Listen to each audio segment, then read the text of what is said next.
Metendo o nariz no filme alheio. Olá, amigos do Faro Frame, sejam bem-vindos. Hoje é um dia especial, dia de entrevista em parceria com o canal Desbravando Capitais. Hoje nós estamos em Recife, capital do Pernambuco. Só para situar o pessoal, essa entrevista faz parte do projeto do Desbravando, que a gente está viajando pelas capitais e nós estamos buscando conhecer os cineastas, conhecer os brasileiros que fazem cinema dentro do nosso país, né?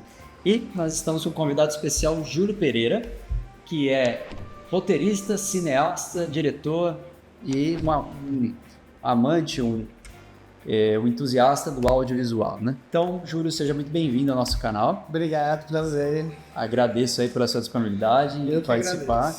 Júlio, queria começar essa entrevista comentando e perguntando para você, você faz cinema no Recife ou você também faz cinema em Pernambuco e em outras regiões? Cara, sobretudo em Recife, porque eu vim pra Recife quando eu tinha 18 anos, né? Eu vim fazer faculdade de cinema aqui. Tá. E aí eu cheguei a fazer um curto em Goiânia quando eu tinha uns 17 anos, 16, mas era uma brincadeirinha, assim, de amigos. Uhum. É isso, eu faço coisas sobretudo aqui, mas eu também tenho um pensamento, acho que naturalmente, por eu ter crescido em Goiânia, enfim, é muito da inspiração do que surge de ideia de roteiro, de produção, vem de construção de memória, enfim. Eu também tenho ideias para Goiânia, porque Goiânia tem um problema de muito pouco edital, assim, né? E sobretudo em relação a Pernambuco, que é um estado que tem um incentivo muito maior do que Goiás. Tem um roteiro que eu tinha vontade de fazer há muito tempo, que eu escrevi acho que em 2015, 2016, que precisava ser em Goiânia, mas, por exemplo, esse mesmo roteiro, do ano passado eu entendi que, enfim, ia ser muito difícil e demorado fazer em Goiânia, porque eu queria fazer com dinheiro. Tá. E eu comecei a escrever ele em edital daqui. Então, esse ano, por exemplo, eu coloquei ele no Vincultura, que é o edital daqui. Ainda não saiu o resultado, mas aí eu adaptei pra cá. Mas, ou seja, eu penso coisas que precisam ser lá também. Tá. Por causa da locação, no caso. Por causa da locação da construção. Esse curto era muito baseado em... Tinha muitos signos culturais goianos que precisavam ser lá, assim, sabe? Tipo, hoje eu amo Goiânia, mas por ter saído de Goiânia. Sim. E eu acho que quando você sai e volta, você tem percepções de coisas que você antes não entendia que eram culturais dele. Tipo, por exemplo, aqui é muito úmido. Que é um exemplo desse roteiro, assim. Lá em Goiânia tinha uma coisa que eu fui entender que nunca vai ter, que é todo mundo tem um umidificador, ou ter um umidificador do pobre, né? Que é uma bacia de água do lado da cama, né? Que aqui ninguém tem isso, muito pelo contrário, você faz estratégias para as coisas não mofarem. Tá. E era esse tipo de coisa, sabe? Então tinha muito signo, sei lá, era um filme que tinha um carro da pamonha passando na rua, que aqui não tem. E aí tem um curto aqui que eu tô finalizando agora, ele tá montado, corte final, e a gente tá fazendo som, que eu filmei ele, inclusive, em 2021, eu acho, 2021, no mesmo ano que eu filmei o que você viu, que é aqui. Ok. Mas eu filmei lá em Goiânia, com crowdfunding que eu fiz, e era um filme sobre... Porque meu pai, inclusive, ele era do circo, né? Então eu sempre tive uma relação com o circo, me interessa muito, assim. E aí é um filme meio um documentário experimental sobre os exercícios do circo, a relação do circo de dor e, enfim, esforço. Então é um filme sobre os treinamentos do circo e pensamento, e que parte de uma viagem minha que eu venho tendo há um tempo, que é filmar corpos, assim, como pensar filmar corpos, assim. E era um filme que eu não necessariamente precisava fazer em Goiânia, mas tinha um link lá que tem uma amiga minha, Isabela Leves, que hoje tá morando na Bélgica, inclusive, com bolsa de circo. Que ela era de lá, e eu falei, bora fazer esse documentário junto. E é ela e um outro menino fazendo esses exercícios. Ou seja, no mesmo ano que eu fiz esse curso aqui em Recife, eu fiz um em Goiânia. Assim. Então, eu ainda penso em coisas em Goiânia também. Eu não sei se eu loquei totalmente, mas minha produção e o que eu fiz na minha vida até hoje é em Recife. Recife. Uma coisa, você falou que começou em Goiânia. Quando que você começou lá? Faz quantos anos que você tá na estrada? Hoje não mais, assim, mas eu já fui crítico de cinema. E aí, como crítico de cinema, eu comecei com uns 15 anos lá em Goiânia. 15 anos já? Que legal. Escrevendo muita bosta, assim. Mas vai refinando, né? Claro, não, e aí isso continuou em Recife, assim, eu fui crítico até 2018, 2019, mais ou menos. Sim, assim, e ainda amo crítica de cinema. Meu pai, por exemplo, odeia crítico de cinema, assim, mas eu gosto da relação de crítica e... eu acho que uma boa produção de cinema é acompanhada de uma boa crítica, assim. Sim, A crítica acho que sobe também. Acaba um alimentando o outro, né?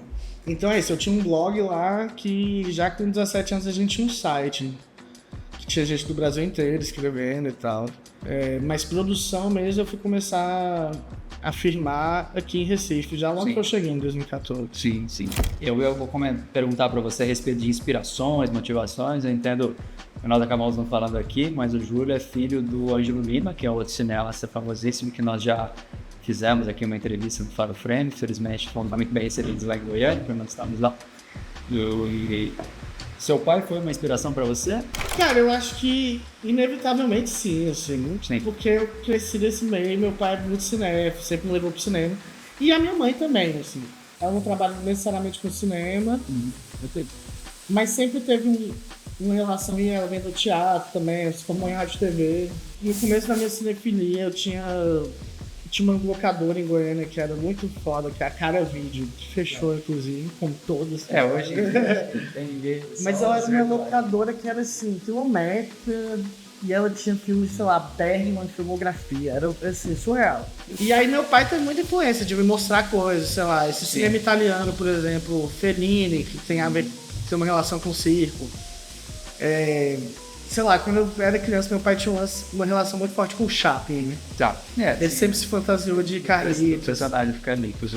Por exemplo, tava Carlitos em Super 8, então eu sempre tive isso, assim, de... Então acho que nesse sentido é inevitável que tenha alguma influência.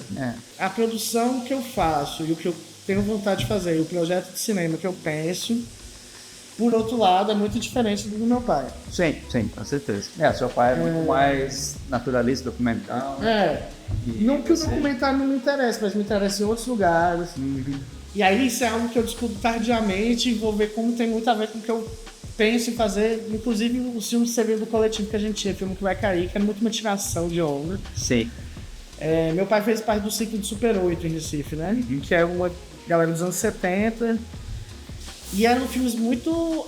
Que aí sim, só que eu também fui descobrir esses filmes já com uma formação cinética, já em Recife. Tá. Filmes que... Aí sim, tem um projeto parecido com o que eu penso, assim, de filmes, enfim, aloprados e uma ideia de brincar com o cinema, assim, sabe? Nem só uma sátira, mas uma ideia de cinema como uma brincadeira, assim. Sim. Como que é a sua dinâmica hoje? Quando você começa a pensar um projeto, como que você faz o acontecer do projeto? Então, tem uma coisa que é isso, esse curta que você viu, Segura-feira então, que a gente vai começar a circular agora, ele foi meu primeiro filme com grana. Tá. Ou seja, foi o primeiro filme que eu tive uma equipe muito tradicional de direção, isso que é lá. Porque antes a gente tinha uma lógica de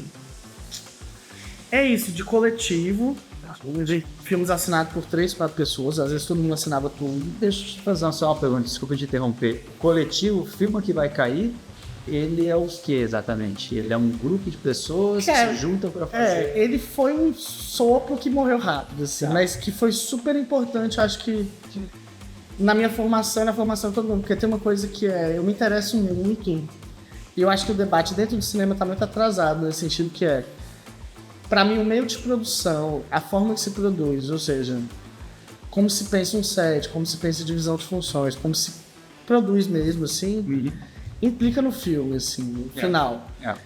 E aí, tem uma outra coisa que me interessa que acho que boa parte de cineasta, sobretudo no Recife, tem uma síndrome de importância muito grande, que é assim,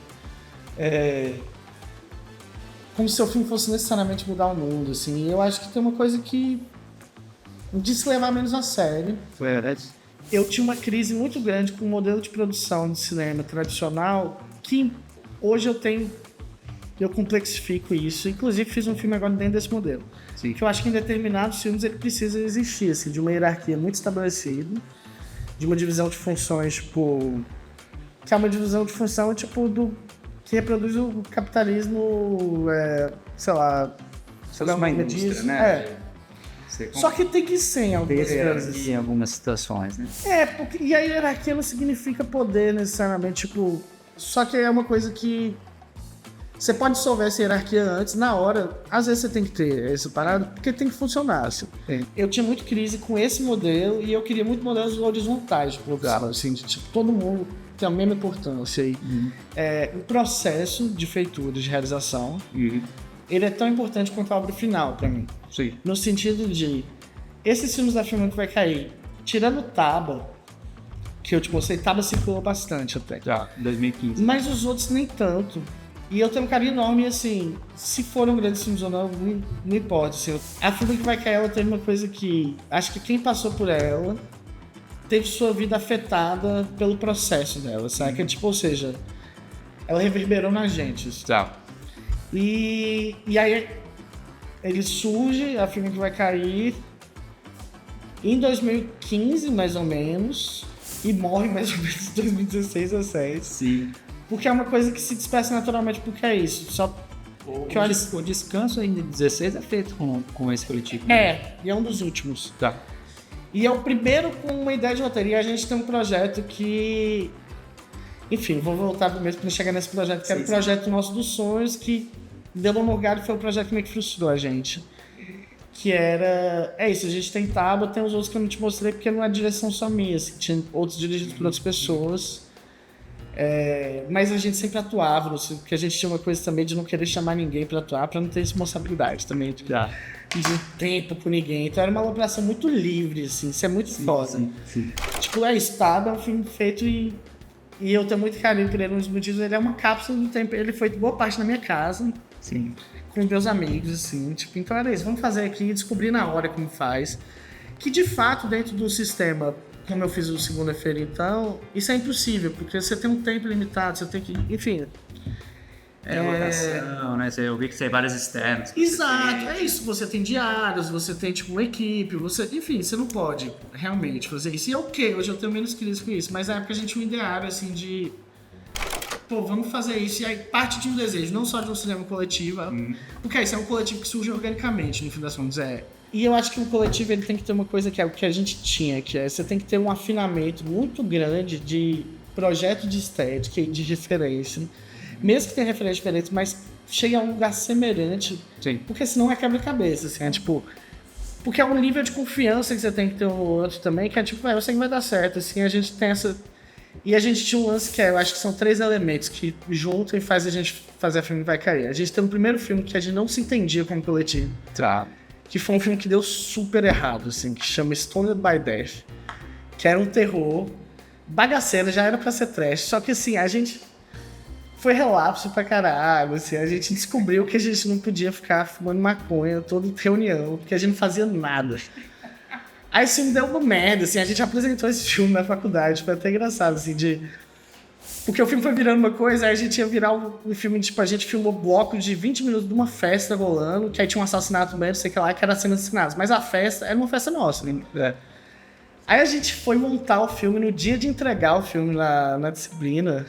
O computador da menina não lia o Adobe Premiere dela, porque eram arquivos enormes. Não. A gente teve fazendo filme de foto, de print com áudio em cima. Meu Deus. Que a gente montou no Movie Maker, velho. Olha isso. Que a gente montou no Movie Maker, que é aquela coisa, montando no dia, a gente não deu tempo nem de exportar. A gente apresentou o filme no Movie Maker, que foi uma vergonha.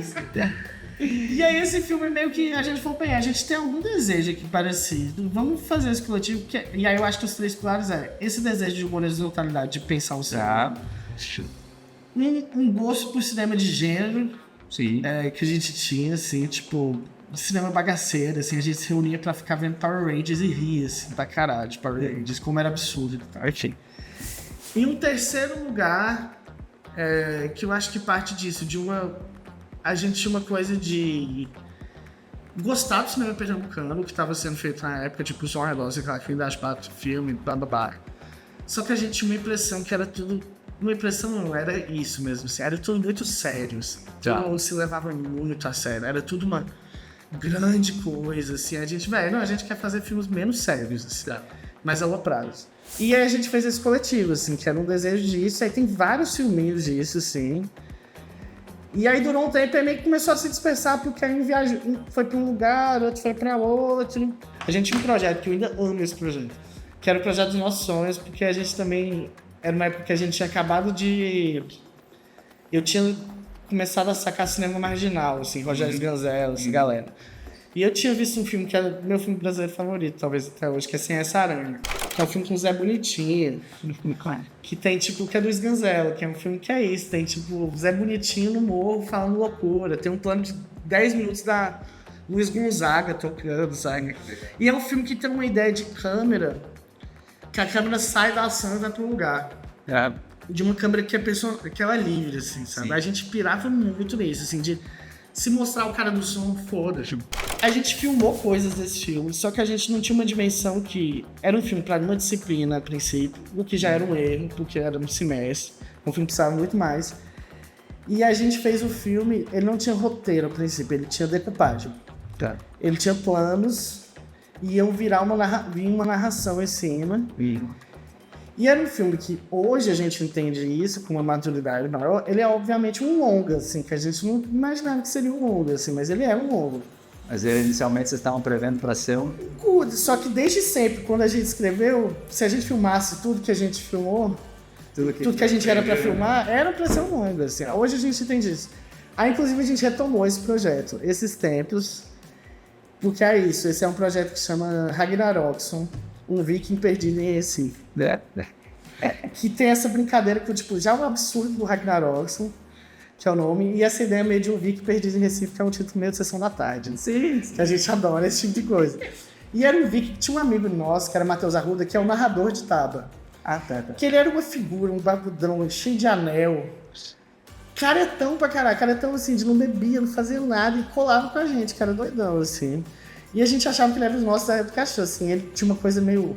uma voz impostada, e sei lá, ele tinha uma viagem, assim, meio coisa de nórdica, esse tipo de coisa. A voz é bem legal lá.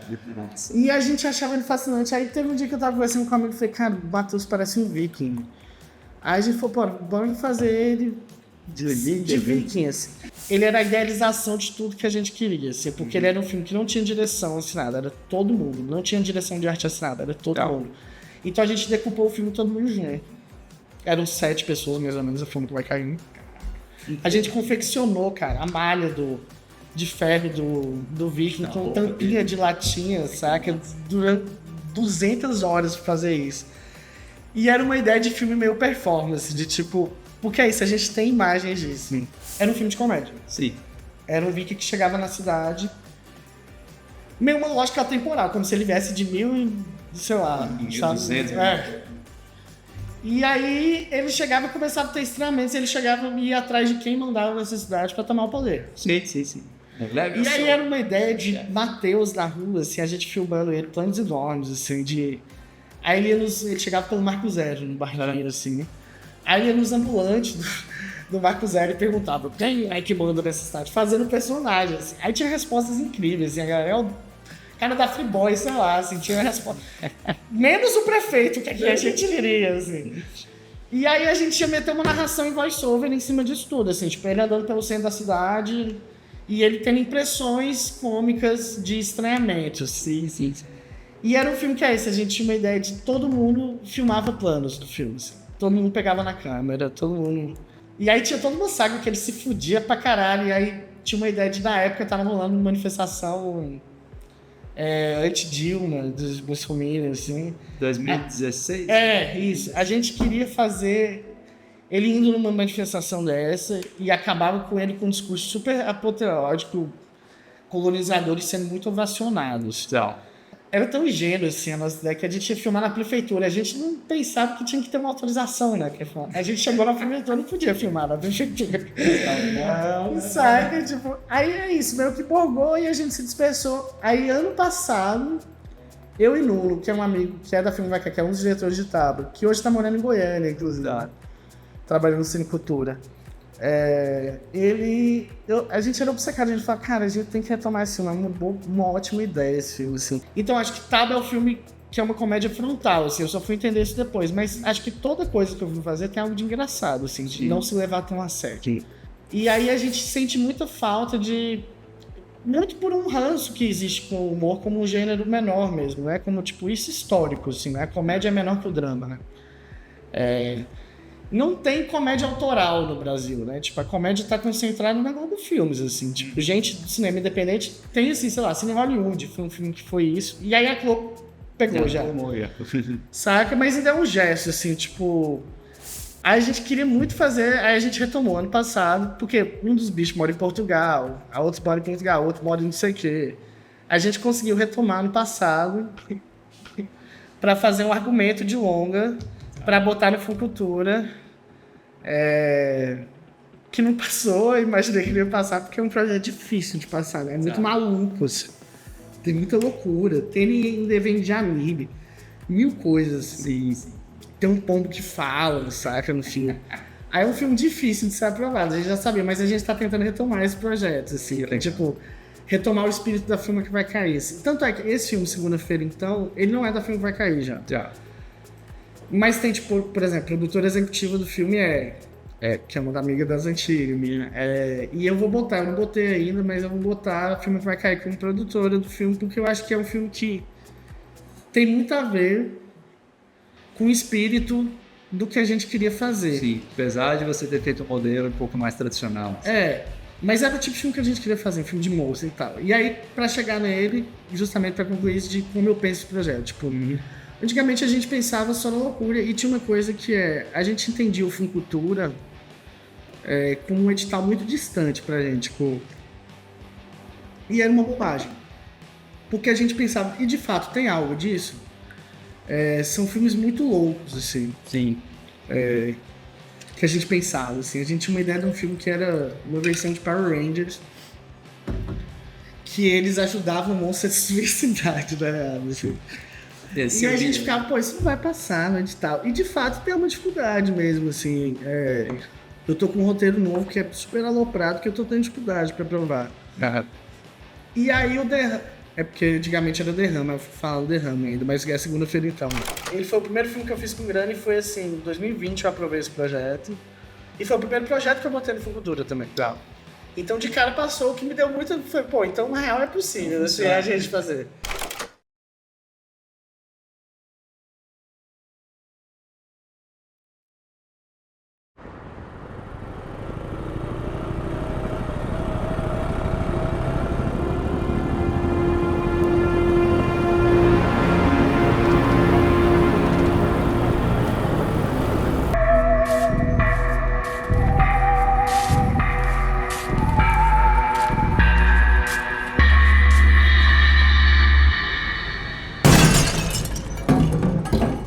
Diga aí, Cláudia. Boa tarde.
Coisa aprovada no Fucultura, que é um desenvolvimento de roteiro, que você aprova para desenvolver o roteiro de uma série baseada no universo do filme. Porque ele é cheio de sugestões, né? de Sim, universo. é um filme que ainda tá se trabalhando para lançar, mas o Júlio gentilmente deixou assistir, né? Tem antecipado. E é bem interessante, ele é um terror fantástico, né? E tem muitos gatilhos ali que dá para expandir bastante coisa, né? Porque muita coisa ainda fica para se explicar, né? Exato. Que é uma coisa que eu gosto no formato curto. Essa coisa sugerida, tipo essa coisa da vizinha, que é uma... Sim. A princípio é uma vizinha fofoqueira, mas de repente ela se mostra... Aí na série, ela vira um núcleo de suburbanas coroas combatentes de alienígenas. Sim. É o lance trabalhista do filme, se expande. O universo dos reptilianos dá uma crescida, enfim. É uma série que eu tô desenvolvendo com o André Antônio, inclusive, que é um cineasta daqui. E é um cara que é de um coletivo que eu admiro muito daqui também, que é Surto e Deslumbramento. Sim. Que é um coletivo de cinema queer, que eles desde sempre fazem filmes malucos e aloprados também. Então, uma galera que eu sempre filiei, ele foi o diretor de arte do filme, do Segunda-feira então. E acabou que a gente teve um envolvimento muito grande, assim, tipo uma sintonia muito grande, e a gente ficava, tipo, saindo das reuniões e ficava pensando assim, velho, se tal personagem fizer isso, assim, a gente, bora fazer uma série. Muito partindo desse desejo também de fazer uma série, que eu acho que isso tá no filme. De uma estética pop, assim, de uma estética, tipo... E mostrar que dá pra você falar de temas políticos, sei lá, de forma menos séria, assim. Sim. Brincando e, tipo... Você fazer a crítica. E sofisticado e é isso, a série parte de um desejo de uma série pop que eu acho que não tá rolando no Brasil, assim. Acho que a gente ainda tá pegando a manha de série, em séries muito sérias, reproduzindo um tipo de modelo de filme, assim. Hoje meu processo é esse, assim, eu penso um roteiro, escrevo, e eu tô com 2 roteiros de curta pronto que eu botei nesse Cultura passado, que eu tô esperando pra ver se aprova. Se um deles eu já botei em outros anos e não foi, que é esse Os Combos, que eu falei que é um filme super aloprado, difícil pra caramba de aprovar, assim, porque é um filme... É um remake dos Pássaros, do Hitchcock, só com pombos atacando um condomínio de luxo de casas. Você já viu um remake que acho que foi... quem que fez? Acho que ele é um sul-coreano que chama Birdemic, que é uma brincadeira, assim, uma homenagem aos pássaros, só que o rapaz ele fez o filme com $10 mil na época, mas é um baita de Nossa, cara, eu não sabia, pô, vamos saber disso. Birdemic, é engraçado pra caramba o filme. Inclusive nós fizemos uma brincadeira no nosso canal, que a gente pegou tem um filme que é o The Room, que é conhecido, e fizemos o The Room e o Birdemic, como filmes assim, bem B, né? Isso passa por anos de lapidação, assim, né, de pensamento, assim, de um projeto estético, assim, que eu acho que é mais do que um projeto de um filme específico, é um projeto do que eu penso como uma estética interessante. Sim. Que é a estética over, não naturalista, artificial. Que eu acho que o cinema brasileiro contemporâneo, sobretudo, acho que a gente está num momento de transição disso, na verdade. Mas eu acho que o cinema de últimos 10 anos, sei lá, da década de 2010... Que é um baita cinema que eu gosto também, é um cinema muito pautado pelo naturalismo, né? Pelas atuações naturais, assim. Uma coisa curiosa que eu vi ali, quando eu tava vendo os créditos do Segunda-feira então, eu vi o monstrólogo, que era o Rodrigo Aragão. Você conhece ele? Então, cinema dele? quase eu conheci um pouco do cinema dele, nós íamos fazer uma entrevista lá em Vitória. Aí, por motivos alheios, a gente não conseguiu se encontrar, mas eu dei uma estudada na cinematografia dele, achei espetacular ele fazer essa produção de filme terror fantástico, né? E as produções dele muito legais, e ele que é um cara que veio da maquiagem, né? E, inclusive, quando eu tava vendo o Monstro, né? Olha que legal, bem feito, né? Depois eu vi lá o Rodrigo Aragão. E é louco porque ele vem da maquiagem e da produção, na verdade. Tipo assim, ele vira maquiador depois de já ter produzido coisas, assim, porque o que ele fazia era... Ele tinha que fazer as coisas dele, né? Então ele fazia... E ele é foda, assim, eu acho ele um cara foda, porque é isso, ele faz um terror louco no Brasil há muito tempo. Agora ele tá começando a ser financiado, mas antes ele não era.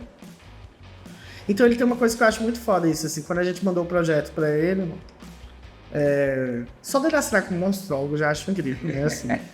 Mas quando a gente mandou o projeto pra ele, eu acho isso muito foda, que A gente não queria uma estética trash, mas a gente não queria definitivamente uma estética realista, assim. Sim. Que, sabe, um CGI super... não me interessa, assim. Tanto é que o filme é só efeito prático, não tem nenhuma finalização de voz. Tudo efeito. É só efeito na obra. E aí tem vários efeitos, né? Tem a barriga do sapo, tem, tipo, a menina com... Enfim, não só o monstro final, tem alguns efeitos do filme, né? E quando a gente mandou pra ele mandou um orçamento X e falou, ó, esse é o orçamento ideal pra gente fazer da melhor forma, e esse é o mínimo pra gente fazer. E era... A gente tinha o mínimo. Tá. E ele fala uma coisa que eu acho muito boa, que é tipo assim... Que eu acho que nem todo maquiador tem isso, por exemplo. Ele falou, a galera fala que você tem que ter tal material, por exemplo. Ele falou, não tenho isso, assim. Tipo, o material pra mim é o que funciona na tela. Sim. Então ele falou, isso não mancha a minha imagem pra mim. De eu fazer um filme que não é porque essa é a minha estética, né? Sim. Tanto é que é isso, é coisa que funciona na tela. Porque isso é muito doido de... A cena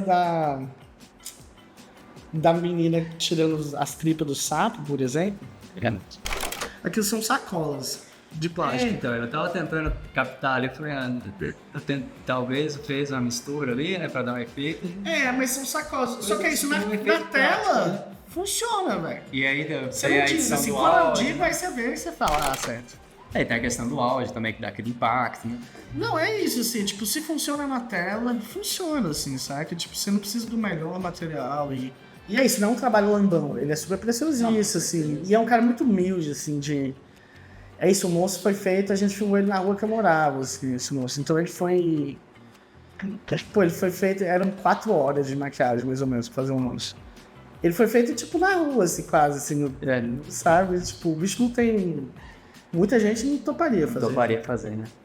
Porque a cara, olha, chegando num certo patamar, você fala, não vou ficar me envolvendo com esse projeto, né?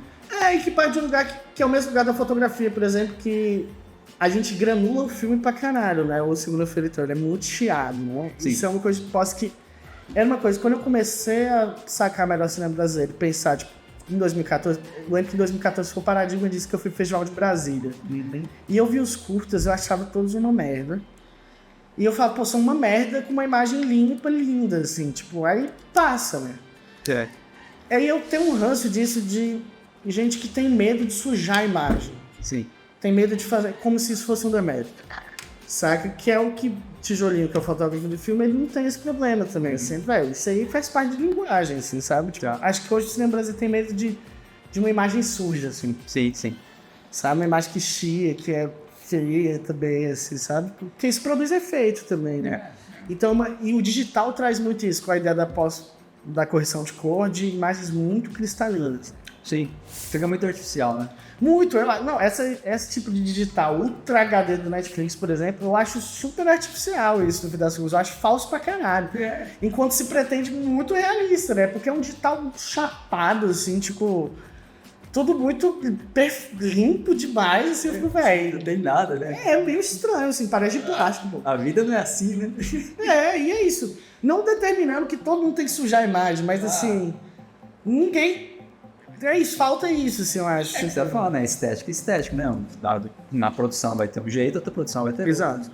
E essa questão, eu curti pra caramba no filme do Segunda-feira, então também tem essa questão de como a trilha sonora, os sons, tudo que vai envolvendo ali, ele vai te trazendo pra dentro do filme, né? Isso era uma coisa que era uma... Que é uma coisa que a galera não entendia até na hora, assim, de tipo... Porque é um filme que eu definia na época como ficção científica, terror, melodrama. Eu gosto muito de um melodrama também. Do melodrama, porque o melodrama virou, no senso comum, um sinônimo de coisa ruim, assim, mas não é. Mas o melodrama como gênero mesmo, tipo, da tradição americana do melodrama, Douglas Sirk, a galera dos anos 40, que era ultra colorido, assim, afetado pra caralho, assim, tipo... Era alguém chorando e um piano comendo em cima, saca? E eu amo isso, assim, e eu, tipo, um dos meus... referências máximas da vida. Sei lá, talvez meu filme de terror favorito hoje, os dois que eu considero, é o Massacre da Serra Elétrica, que é um filme super sujo, aquele. E Carrie é estranho, mas Carrie mais ainda, assim. Porque Carrie pra mim tem tudo que eu amo no terror, assim. Ele é um baita melodrama, Carrie, né? O do Brian De Palma. Sim. Que é um cineasta que pra mim é uma referência. Sabe, ele é tipo melodramático, e ele é um filme que a trilha começa no começo e acaba no fim, ela nunca para, sabe? Ela tá no filme inteiro, assim. Sim. E é uma puta trilha, assim. Ela para, porque essa que é a dificuldade. Você tem que saber a hora que ela tem que parar também. Não respira. Que pra mim, no caso de Carrie, um exemplo maior disso é a cena do balde. Não sei se você lembra, que é a cena clássica, que é uma cena que ela dura infinitamente até o balde cair. Quando o balde cai, ele tira todo o som.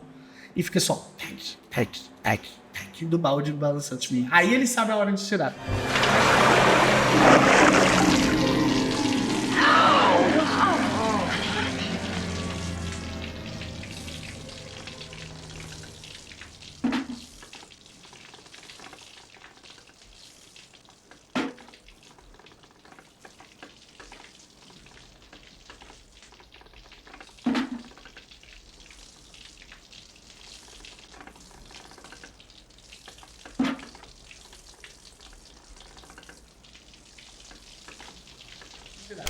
Mas tirando isso, é uma trilha que come em cima, e aí tem uma coisa que é... Quando eu filmava o filme, eu tinha que falar isso pra galera, velho, isso aqui é uma cena que não é naturaleza, porque eu vou botar uma trilha comendo em cima, assim. Então isso tira do... Eu acho que tira do registro naturalista que, por exemplo, filmes de plástico, que é a galera de Minas, que eu adoro, de André Novaes, isso aqui lá. Sabe aquelas coisas da pessoa que gera uma moda sem querer, assim, eles geraram uma moda sem querer. Aí todo mundo queria fazer isso muito naturalistas, e aí existe um ranço no cinema contemporâneo brasileiro dos cineastas com trilha. Como se a trilha... São filmes muito sem trilha, assim, e como se a trilha fosse uma muleta fácil. Porque eu fico... Não, por que se eu posso aumentar o drama, então eu vou aumentar o drama. Ajuda a compor, né? Tem vários exemplos de trilha que fez o filme acontecer por causa da trilha. Exato. Recentemente a gente fez o Psicose. Psicose é sempre. Exato, a gente deu palma. Essa galera do terror, Dario Argento, que eu gosto muito, assim. E é uma galera que tanto é que a trilha que fez foi o Diego, um amigo de Goiânia, que é músico, que é fã de filmes de terror também. E eu falava com ele assim, velho, eu queria uma trilha que pontuasse a ação mesmo. Então você vê quando os motoqueiros entram na cena no começo, sabe? Que eles vêm. Quando eles entram, sobe um instrumento. Tipo, quando a menina vira, ela vai na sacada.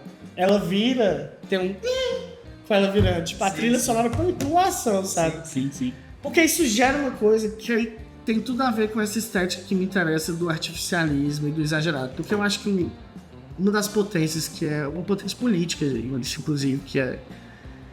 Historicamente, a narratividade do cinema, ela é naturalista, tipo... O som síncrono no cinema, quando ele surgiu, tinha essa galera Eisenstein, os russos, não sei o que lá, que eram antinaturalismo, que eles falavam, bem, o problema do som síncrono não é o som síncrono em si, é como ele vai ser usado. Que é uma coisa que a galera chama de impressão de realidade em Hollywood, que sofistica cada vez mais, que é uma ideia de... É tão natural, ou seja... E aí o que a galera falava, o som síncrono vai ajudar. Tipo, quando eu bato aqui, agora tem um som de eu batendo. Saca? Se eu abro uma porta, é a ideia da montagem. Se eu abro uma porta aqui, tem que ter um plano de eu saindo da porta ali. É uma ideia de criar uma impressão que é tão natural, que é verdade, que é assim, que não tem alguém fazendo esse discurso. Tipo, é natural, então ninguém tá fazendo esse discurso. E isso é um lance que, ideologicamente, você passa qualquer coisa, né? Porque, tipo, não tem ninguém operando aí. Isso é a vida em si. Então não tem ninguém pensando ideologicamente, só que tem. Sim. Então é esconder que isso é um filme. É tipo mostrar, não, isso não é um filme. É criar mecanismos, então são síncronos surge pra isso. O que me interessa da trilha Over também é um pouco isso, porque ela é tão em cima que você entende que é um filme, assim. É uma trilha que é, tipo, arbitrária quase, assim, sabe? Que, tipo, você fala, velho, eu tô entendendo que é um filme. E isso, pra mim, é interessante, assim, eu quero que as pessoas entendam que é um filme, assim, porque isso parte de uma ideia de quebra dessa lógica de impressão de realidade, que é uma ideia que perpetua... É isso, é como a Marvel, por exemplo, faz. E eu gosto de... enfim, gosto da ideia do herói, não vou gostar mais do filme da Marvel, mas... Que, na verdade, que é essa coisa da, tipo, o que a ideologia é de esquerda, né? O que é de direita não é ideologia, é natural. Então é isso, é como se os filmes da Marvel, por exemplo, eles criam uma sofisticação de ninguém tá dirigindo isso, esse discurso, ele tá aí. Só que nisso tem imperialismo no meio, sabe? Tipo assim, então eles passam esse discurso, e Hollywood historicamente faz isso. É o Doom, né? Que o Villeneuve tá saindo até o segundo aí.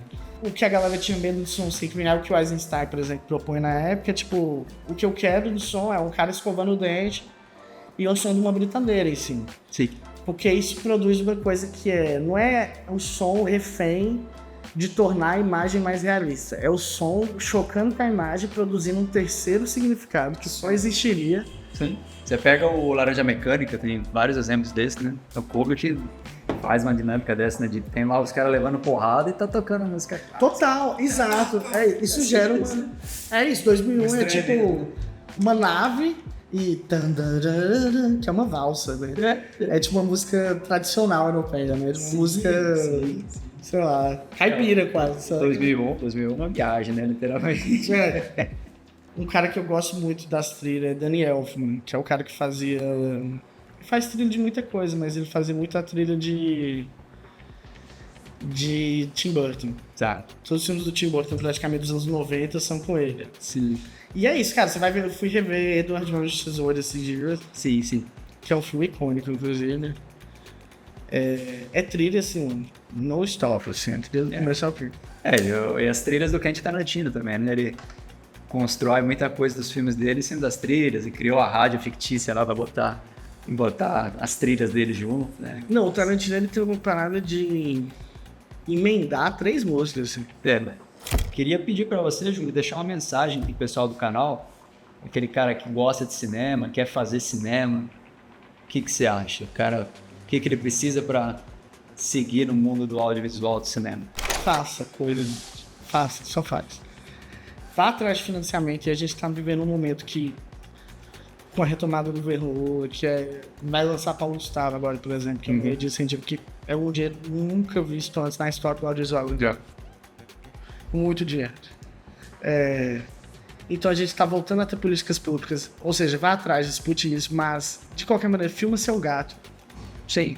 Filma você fazendo qualquer merda e edita. Se, por exemplo, eu fizesse esse filme Segunda-feira, então, sem ter feito várias experimentações, eu teria feito um filme bem pior, eu acho. Sim. Tipo, tem coisa que você só aprende fazendo. Assim. Então ninguém vai te ensinar a fazer. Então faça. Pode até fazer aula, mas você vai aprender na prática. Faça e veja filme. Ver filme é importante. Assim, tipo, crie repertório pra você não achar que você tá inventando a roda. É isso. Faça coisas, mesmo que ninguém veja. Sim. Que seja pra festival da Voz, assim, que sua família veja. O outro dia você assiste de novo e... É isso, o filme que a gente fazia era filme pra cara, a gente tava cagando se alguém ia ver, assim, tipo, era filmes pra gente se encontrar e se divertir e fazer filme. Isso, legal. Era um desejo de fazer filme. Tanto é que Tábua, que foi o filme que mais virtuou da gente, a primeira inscrição dele no festival não foi da gente, dos diretores, foi de uma amiga nossa, Ingrid, que foi quem fez a legenda. Sim. Ela escreveu assim, falar pra gente, assim. Aí passou, aí a gente falou, uau. Então ele pode passar em festival, porque a gente nem botava fé que... Mas é isso, faça. Muito legal. Apesar de qualquer coisa, faça. Bom, valeu, Júlio. Muito obrigado aí pelo tempo e disponibilidade por essa aula aqui. Fico muito contente. A gente vai colocar lá no nosso canal. Espero que vocês tenham gostado, amigos. Até uma próxima. Tchau, tchau. Action!